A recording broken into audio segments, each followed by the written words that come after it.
What is willpower? It's a potent combination of courage, mental stamina, and determination. The good news is willpower can be learned and strengthened. Today I want to give you my favorite science-backed strategies to radically increase your willpower.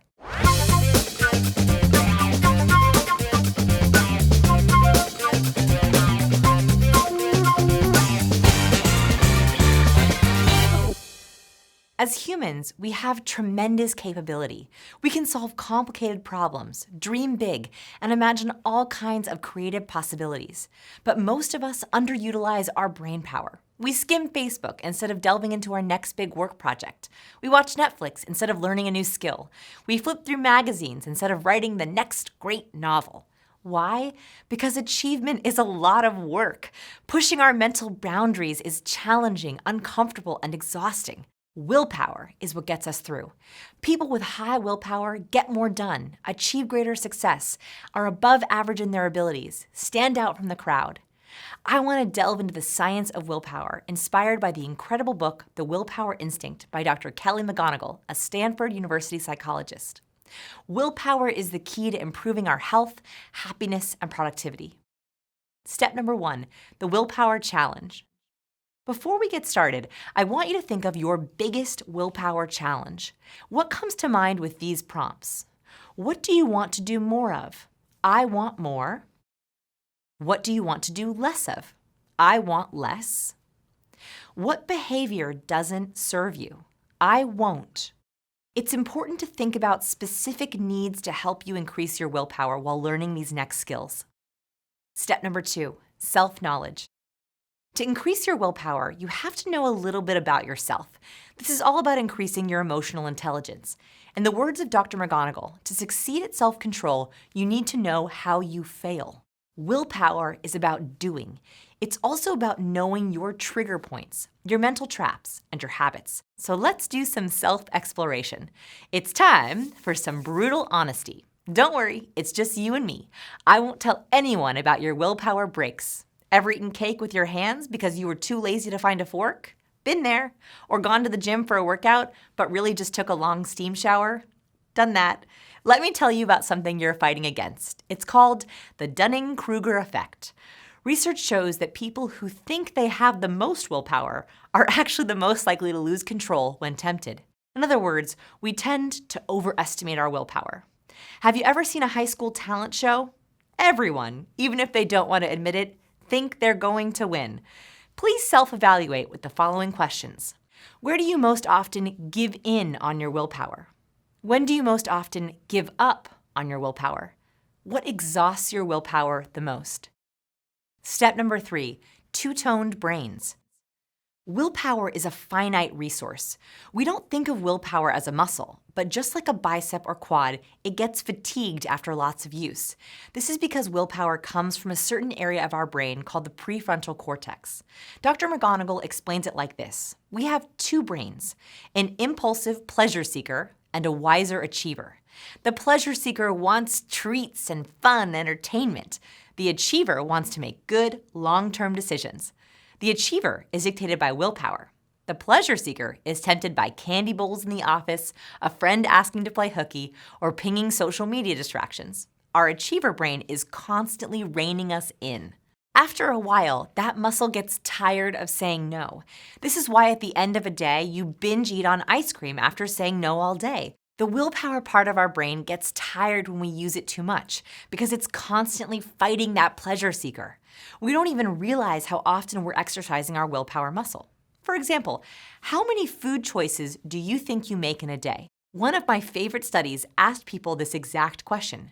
The average person said they made about 14 food-related decisions on a daily basis. But in reality, it was 227. That's 227 times your willpower muscle has to flex and say no. No wonder it gets tired. And our willpower muscle doesn't know the difference between saying no to food or Netflix or work procrastination. It's all the same level of difficulty. Step 4, gaming the system. You can actually game your two-brain system. Here's how. First, remove as many small exercises in willpower as you can. Get rid of the candy bowls. Ban notifications from your social networks. Do not go to the kitchen before dinner. Second, make your important decisions during high willpower moments. For example, my everyday willpower challenge is to work out. At the end of the day, I am wiped out and want to crash on the couch. So I have a system where I text a friend in the morning, high willpower moment, to meet in the afternoon for a hike or tennis. I also book my workout classes ahead of time and pay up front in the morning when I'm fresh. By the end of the day, I'm already committed and can't back out. Less decisions later and setting myself up for success. Lastly, you can replenish your willpower muscle. Specifically, McGonigal recommends meditation, which increases blood flow to the prefrontal cortex, breathing, extra sleep, and being outdoors as great ways to recharge. Prioritize these just like tasks on your to-do list because it will help fuel you for your to-do list. Strengthen your muscle. Since willpower is a muscle, you can strengthen it. Just like doing reps at the gym, you can tone your willpower. Let's banish that mental cellulite. McGonigal makes it clear that our brain actually puts on the brakes before we reach empty. It's like when your gasoline light comes on. It comes on as a warning, but you know you still have several miles left. The brain is the same way.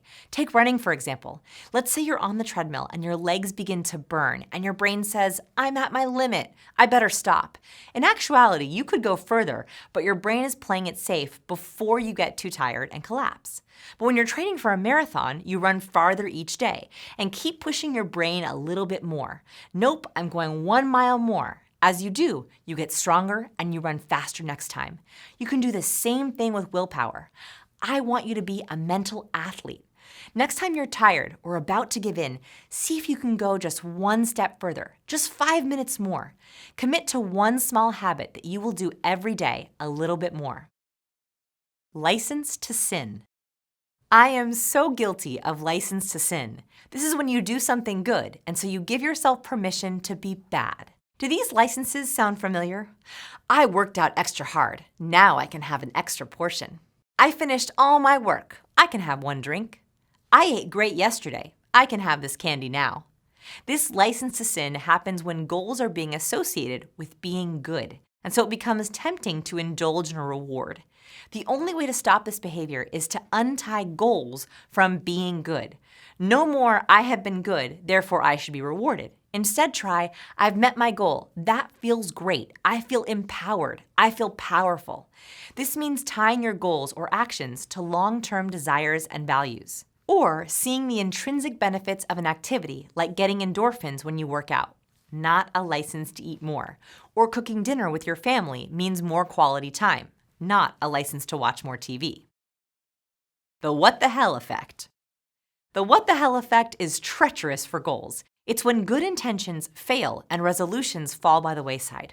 The what the hell effect happens when we start to slip on our goals and our willpower fails, so we begin to feel like a failure. As a failure, we think, oh, what the hell, I might as well give in completely. This happens because the moment we slip on a goal, we feel guilty and self-blame. This self-shame triggers your body to want a dopamine hit, the pleasure chemical, so it can feel better. Which means when you're tired, you want more dessert, more wine, Facebook, French fries, and other indulgences even more. The solution? Self-compassion. Surprisingly, McGonigal found that when people forgive themselves for missing the mark occasionally, the more quickly they get back on track. People who wallow in guilt tend to spiral even further into a cycle of indulgence and shame, losing their grip on self-control. Next time you slip up, let it go. Chalk it up to a one-time event and move on. Your future self. I think this is one of the most fascinating scientific findings I've ever heard. Researchers found when we're asked to think about ourselves, certain parts of our brain light up. When we think about our future self, a different area of our brain lights up. Which area? The same area we use to think about other people. In other words, we treat our future selves like another person. In the words of Dr. McGonigal, we think about our future selves like different people. We often idealize them, expecting our future selves to do what our present selves cannot manage. How does this affect willpower? In great and terrifying ways. We tend to borrow credit from tomorrow. Our inability to clearly see the future we always think will be better later leads us into temptation and procrastination. I love these questions to test how much you're relying on your future self. Are you waiting for a future you? Do you think many of your problems will magically be fixed in 5 years, 10 years, 20 years? How will you be different in the future? Will your goals be easier to achieve? When making decisions, do not overcommit your future self. Start now, today, this minute. Don't wait. Don't defer choices and actions to sometime down the line. Hold yourself accountable to a timeline and stick to it. Willpower infected. Rule breaking and loss of willpower is contagious. Think of the 5 people in your life you spend the most time with. Did they have great willpower? No willpower? You are likely the average of theirs. Other people's willpower rubs off on us. If you have some major goals in your life or you want to reboot your willpower, you have to think about who you're spending time with. Think about this. Who are the mentally strongest people you know? How can you be inspired by them? Who triggers you to lose willpower? How can you minimize their effect? Can you ask for help?